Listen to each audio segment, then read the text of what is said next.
Big boss 7లోకి ఒక common మ్యాన్గా enter అయ్యి ఒక రైతు బిడ్డగా ఎంటర్ అయ్యి అందరు ఎక్స్పెక్టేషన్ తిరగరాస్తూ బిగ్ బాస్ 7 టైటిల్ విన్నర్ అయినటువంటి పల్లవి ప్రశాంత్ మీద పలు సెక్షన్ల కింద కేసు బుక్ చేసి ఇవాళ ఆయన స్వగ్రామం నుంచి పోలీసు వారు అరెస్ట్ చేసి జూబ్లీస్ పిఎస్ తీసుకొస్తున్నట్టు మనకు తెలిసింది.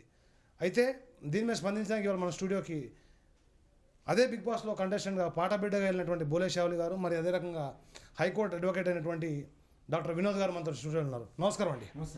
సో బోలే గారు, ఇప్పుడు బిగ్ బాస్ 7 టైటిల్ విన్నర్ అయినటువంటి రైతు బిడ్డ పల్లవి ప్రశాంత్ని పోలీసు వారు అరెస్ట్ చేసి హైదరాబాద్ పోలీస్ స్టేషన్ తీసుకొస్తున్నట్టు తెలిసింది. సో దీన్ని మీరు ఏ రకంగా చూస్తున్నారు అసలు? అంటే ఏ రకంగా అంటే నేను ముందైతే పోలీసు వాళ్ళు తీసుకొచ్చినందుకు చట్టాన్ని నేను గౌరవిస్తున్నా ఫస్ట్. ఎందుకంటే అక్కడ జరిగినటువంటి ఆ జన అభిమానుల కోలాహలం అదంతా జరిగినటువంటి నేపథ్యంలో అక్కడ కొంతమంది అల్లరిముక్కలు ఏం చేసిందంటే వాళ్ళు అద్దాల పల్లగొట్టిరు. చాలా విషాదకరమైన సంఘటన అది. దానికి క్షమించడానికి వీల్లేదు. వాళ్ళ పరంగా పర్సనల్గా ఎవరైతే చేసినారో వాళ్ళ పరంగా వాళ్ళను వాళ్ళ మీద చర్య తీసుకోవడం అనేది పోలీసులది కరెక్ట్. కాకపోతే ఇప్పుడు ఇక్కడ రైతు బిడ్డ పల్లవి ప్రశాంత్ తెలంగాణలో ఒక కామన్ మ్యాన్గా బిగ్ బాస్కి వెళ్ళి వాళ్ళ టైటిల్ గెలవడం అనేది మామూలు విషయం కాదు. ఎంతోమంది పెద్ద పెద్ద కళాకారులే అక్కడ ఎంతో కష్టపడినా కూడా రానటువంటి ఒక టైటిల్ని తెలంగాణ కామన్ మ్యాన్గా గెలిచి కొన్ని కోట్ల ఓట్లతో అతను ఇవాళ టైటిల్ గెలుచుకున్నాడు, మనందరికీ తెలిసిందే. సో అలాంటి టైటిల్కి ఇవాళ ఇన్ని కేసులు అయినాయి అంటే కొంచెం బాధాకరం. అది అంటే బాధాకరం అంటే నేను చట్టాన్ని వ్యతిరేకిస్తూ కాదు మాట్లాడేది, వాళ్ళని గౌరవిస్తూ. ఎందుకంటే వాళ్ళ పరంగా చూసుకుంటే వాళ్ళ ధర్మం ఉన్నదండి, నేను దాన్ని కాదన్నాను.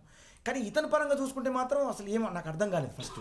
అంటే ఇక్కడ చూస్తే కనుక ఇప్పుడు ఒక వీడియోలో చూశాను, మీ కారు మీద కూడా జనాలు అంటే అభిమానులు ఎగబడడం, సో బాధడం, అద్దాలను బాధడం చూసాం. సో మీ కారు కాకుండా చూస్తే మరి రన్నరప్ అయినటువంటి అమర్దీప్ కార్ అద్దం పగలగొట్టడం కానీ, లేకపోతే Ashwini car front glass back glass, అదే రకంగా గీతురాయలు కార్ అద్దం, మరి ఒక 6 బస్సులో కూడా అద్దాలు పగిలినట్టు మనకి తెలుస్తూ ఉంది. సో దీన్ని బేస్ చేసుకుని పోలీసు వారు కేసు బుక్ చేసామని చెప్పి అంటున్నారు. సో మీరు ఇప్పుడు ఇంతకుముందు పోలీస్ స్టేషన్కి వెళ్ళి వచ్చారు. సో పోలీసు వాళ్ళతో మీరు మాట్లాడినట్టున్నారు, వాళ్ళు ఏమంటున్నారు? వాళ్ళు అనడం కాదండి, అంటే అక్కడ ఏదైతే కేసు ఇప్పుడు హైకోర్టు లాయర్ గారు ఇక్కడ ఉన్నారు, మీ అందరూ తెలిసి సీనియర్ లాయర్ ఆయన డాక్టర్ వినోద్ అన్న గారు. ఆయన ఇప్పుడు ఇక్కడికి ఒక లాయర్గా ఏదో పారితోషికం తీసుకుని అట్లా కాకుండా ఒక అభిమానంతో, అరే మన తెలంగాణ బిడ్డ రాక మట్టి బిడ్డకు అవార్డు వచ్చింది, ఒకేసారి మళ్ళీ కేసుల పాలైందని ఆయన ఎట్లయిండు, చాలా వెళ్దామని చెప్పి ఆయనే, నేను ఒక మాట చెప్పగానే అన్నకు వెంటనే స్పందించి పోలీస్ స్టేషన్ రావడం జరిగింది. ఆయన మాట్లాడారు, నేను కూడా మాట్లాడాను. నేను ఒకటే మాట చెప్పిన వాళ్ళకి, అన్న తప్పులు, అతను ఆట ఆడడం మాత్రం తెలుసు, అతనికి మాట్లాడడం తెలియదు.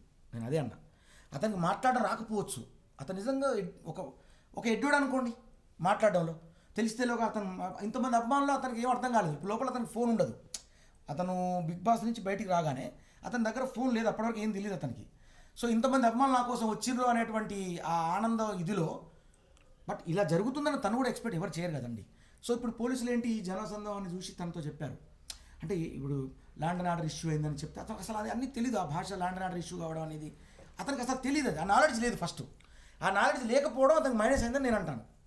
బట్ న్యాయ వ్యవస్థ పరంగా చూసుకుంటే వాళ్ళ పరంగా వాళ్ళు ఒక వీడియోలో చూస్తే ప్రశాంత్ కార్లో తీసిన వీడియోను చూస్తే కనుక ఆ వీడియోలో క్లియర్ కనపడుతుంది. అంటే పోలీసు వారు వచ్చి ఇక్కడి నుంచి వెళ్ళిపోండి, మీరు లా అండ్ ఆర్డర్ ఇష్యూ వస్తుంది, జనాలు గుమ్ముగూడు ఉన్నారు, మీరు వెళ్ళిపోండి అని చెప్తున్నా సరే, నేను ఒక రైతు బిడ్డని గెలిచినాను, నాకు అభిమానం కలవలేరు అని చెప్పి అంటున్నది ఒకటి కనపడింది. సో దీన్ని ఏ రకంగా తీసుకోవచ్చు? అదే చెప్తున్నా అండి నేను. ఇప్పుడు అతనికి ఈ ఆడియన్స్ నన్ను గెలిపించిన వాళ్ళు అనేటువంటి ఉత్సాహం, ఆ ఆనందం అట్లా గమనించండి తప్ప వేరే అంటే ఇంకేదో జరగబోతుంది, ఏదో ప్రమాదం జరిగింది ఇదే అసలు అతనికి అసలు ఐడియా లేదు. అలాంటప్పుడు అతను ఒక అమాయకుడు, అతనికి ఏం తెలియదు, మాట్లాడదు. ఇప్పుడు ప్రెస్ వాళ్ళు కూడా పాపం, నేను దాన్ని ఒప్పుకుంటా, ఏకీభవిస్తాను, ప్రెస్ వాళ్ళని నేను గౌరవిస్తాను. ప్రెస్ వాళ్ళ విషయంలో కూడా అతనికి తెలీదు. ఇప్పుడు ఊరికి రమ్మన్నాడు, అక్కడ కూడా రమ్మన్న తర్వాత మరి అతని పక్కన ఎవరున్నారో ఏం సలహా ఇచ్చారో తెలీదు. అతను ఒక మాట అన్నాడు, నేను విన్నాను, అది నేను అబద్ధం చెప్పొద్దు మళ్ళీ, నేను రాంగ్ అయితే ఇక్కడ నా మీద పొట్రే మొద్దు, మనకు అట్లా ఇష్టం లేదు నాకు. నేను ఒక వ్యక్తిని వ్యక్తిగతంగా కాపాడదామని మానవత దృక్పథంతో వచ్చిన, అంతే తప్ప నేను ఇప్పుడు తను ఏదన్నా మిస్టేక్ చేసినా కానీ ఇది మిస్టేక్ కాదండి అని అనను. కావచ్చు అతను తెలియక ఎడ్డోడు కావచ్చు, చేసాడు తప్పు, కానీ అతను సాధించిన విధానానికి నేను కట్టుబడి ఉన్నానండి. దానికి నేను ఆ అభిమానంతో ఇవాళ వచ్చాను. నేను నాతో పాటు ట్రావెల్ చేసిండు ఆయన 15 వారాలు ఉన్నాడు, నేను 5 వారాల్లోనే ఇంత పేరు తెచ్చుకున్నా. అతను 15 వారాలు ఉండి అది సాధించినటువంటి ఒక వ్యక్తి ఇవాళ ఆ టైటిల్ తీసుకుపోయి జైలు పాలు చేస్తాడా, కటకటాల్లో ఉండాలా అనేటువంటి భావన నాకు అన్నగారితో చెప్పా. అన్న ఏందన్నా మరి ఒక లాయర్గా మీరు ఏంటంటే ఆయన అన్నారు ఒకటి మాట, ఎస్ చట్టానికి మనం కట్టుబడి ఉండాల్సిందే, కాకపోతే దాని గురించి పూర్వపరాలు తెలుసుకొని దాని మీద నేను వాదిస్తాను, ఆ వాదనలో భాగంగా అతన్ని సేవ్ చేసే ప్లాన్ చేస్తాను, అది కూడా ఇన్ని కోట్ల మంది అతనికి ఆసరాగా నిలిచారు కాబట్టి వాళ్ళని గౌరవిస్తే నేను వస్తానన్నా అని చెప్పి నాతో ఆయన మాట్లాడి నా మీద గౌరవంతో అన్న వచ్చినందుకు అన్న చాలా థ్యాంక్స్ అన్న మీకు. సో వినోద్ గారు, ఇప్పుడు మీరు బోలే వారితో మీరు కూడా ఇంత జూబ్లీ పోలీస్ స్టేషన్కి వెళ్ళడం జరిగింది. సో అక్కడ మీరు పోలీసు వారితో మాట్లాడినప్పుడు ఏ సెక్షన్లో కేసు బుక్ చేశారు, బెయిలబుల్ అఫెన్స్ల మీద బుక్ చేసి అంటే సెక్షన్లో పెట్టారా, నాన్ బెయిలబుల్ సెక్షన్లో పెట్టారా? యాక్చువల్గా అక్కడ వెళ్ళినప్పుడు పోలీసు వాళ్ళు ఎవరు లేరు. సార్ వాళ్ళు బయటికి వెళ్ళి ఈ విషయం మీద డిస్కస్ చేస్తున్నారు అని చెప్పారు, కేసు అయిందని చెప్పారు.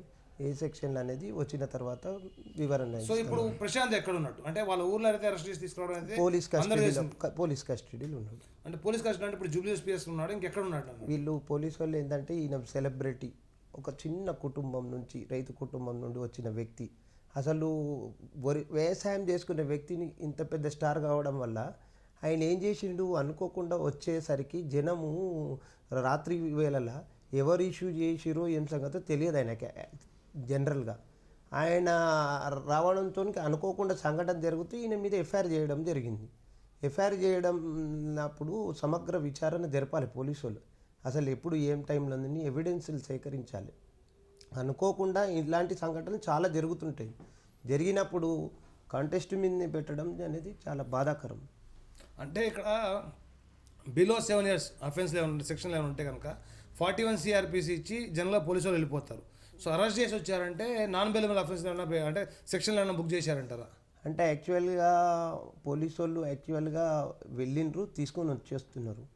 అది వాళ్ళకున్న ఉన్నతాధికారి ఆదేశాల మేరకు వాళ్ళకి అంటే నేను చెప్పేది కరెక్ట్, మీరు చెప్పేది కరెక్ట్. నేను అంటున్నానంటే ఒకవేళ బిలో 7 years స్టేషన్ బెయిల్ కేసులు ఏమైనా ఉంటే కనుక జనరల్గా సుప్రీంకోర్టు యొక్క డైరెక్షన్ ప్రకారం 41 CRPC నోటీస్ ఇచ్చి ఆయన విచారణ రమ్మని చెప్పి వచ్చేయాలి పోలీసు వాళ్ళు. అలా కాకుండా ఆయన అరెస్ట్ చేసి తీసుకొస్తున్నారంటే కనుక నాన్ బెయిలబుల్ సెక్షన్లు ఏమైనా బుక్ చేశారంటారా? నాన్ బెయిలబుల్ అంటే మనం చూడలేదు కాబట్టి చెప్పలేము. ఒకవేళ ఉంటే నాన్ బెయిలబుల్ ఉంటే దాన్ని ఫర్దర్గా కోర్టుకు వెళ్ళి బెయిల్ తీసుకోవాల్సి వస్తుంది. అంటే ఇప్పుడు ప్రశాంత్ స్టేషన్ తీసుకొచ్చి మీడియా ముందర ప్రవేశపెడతారా, లేదా డైరెక్ట్ కోర్టు తీసుకెళ్లే అవకాశాలు ఉన్నాయంటారా? ప్రశాంత్ని చట్టపరంగా తీసుకురావడం, దాని నియమ నిబంధనల ప్రకారం హాస్పిటల్ తీసుకుపోవడం ఇవన్నీ ఉంటాయి. పోలీసులో కోర్టుకు సబ్మిషన్ చేసేటప్పుడు ఇవన్నీ చేస్తారా, ఏం చేస్తారా అనేది వేచి చూస్తున్నాం. వచ్చిన తర్వాత ఉన్నతాధికారి వచ్చిన తర్వాత బెయిలబుల్ అండ్ అన్బెయిలబుల్ చూసిన తర్వాత మాట్లాడి చెప్పడం జరుగుతుంది. So future course of action ఏంటనేది చెప్తారు. సో బోలే గారు, ఇప్పుడు చూస్తే కనుక ప్రశాంత్నే కాకుండా మైనర్ పిల్లలు దాదాపు 15 మంది తీసుకొచ్చి జూబ్లీ పోలీస్ స్టేషన్లో పెట్టారని చెప్పి తెలుస్తుంది.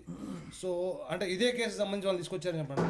సో వాళ్ళకు కూడా మీరు సపోర్ట్ చేసే అవకాశాలు ఉన్నాయంటారా? సపోర్ట్ డెఫినెట్గా, అంటే సపోర్ట్ అంటే ఒకటండి, అక్కడ ఏం జరిగింది అనేది పూర్వం అంటే సపోర్ట్ అనే సెన్స్ మీరు లీగల్ పరంగా వాళ్ళకి ఏమన్నా? ఎస్ ఖచ్చితంగా అండి, లీగల్ పరంగా మనం, ఎందుకంటే ఎవరు ఇప్పుడు ఏదైనా కానీ ఈయన మీద అభిమానంగా వచ్చినలే కదండి ఎవరైనా. అవును, ఆ అభిమానంగా వచ్చింది కాబట్టి అక్కడ కావాలని ఎవరు కావాలని చేయరండి. అనుకోకుండా జరిగిన పరిణామాలు అవి ఆ జరిగినటువంటి క్రమంలో ఇట్లా జరిగింది అంతే. అందరికి తెలిసిన విషయం, కొత్తగా మీకు ప్రతి ఒక్కరికి తెలుసండి ఇండైరెక్ట్గా. ఇప్పుడు ఆయన మీద అభిమానం అంతా వచ్చి ఎక్కువ జనం రావడం వల్ల అలా కొంతమంది అల్లరి మూకలు 40 ఎక్కడైనా చెడు ఉంటారు, మంచి ఉంటే చెడు ఉంటుంది. అంత మాత్రాన వ్యక్తిగతంగా ఎవరు తప్పు చేస్తే వాళ్ళని మాత్రం మనం శిక్షించడం అనేది ధర్మం అని నేను అంటా. దాంట్లో భాగంగా ఇంత పెద్ద వ్యక్తిని, అంటే ఇంత పేరు తెచ్చుకున్నటువంటి వ్యక్తిని మనం ఖచ్చితంగా మనం సేవ్ చేయాల్సినటువంటి అవసరం ఉంటుంది. అది ఒక రైతు బిడ్డ, అతను ఒక మట్టి బిడ్డగా అసలు అట్టడుగు స్థాయి నుంచి వచ్చి ఇంత పేరు ఇవ్వాలి. అంటే ఇంత కోలాహలం, ఇన్ని ప్రెస్ మీట్లు, ఇంత సందడి ఇట్లా సృష్టించండి, అతను క్రియేట్ చేసినటువంటి వ్యక్తి కదా. అలాంటప్పుడు జనాలన్నీ మూకుముడిగా వస్తుంటారు, అభిమానులంతా కోలం, అందులో చిన్న చిన్న పొరపాట్లు జరుగుతాయి. వ్యక్తిగతంగా ఎక్కడ జరుగుతుందో అక్కడ తీసుకోవాలంటున్నాను నేను, అంతే. సో ఇదే విషయం చూస్తున్నాను మా ఛానల్.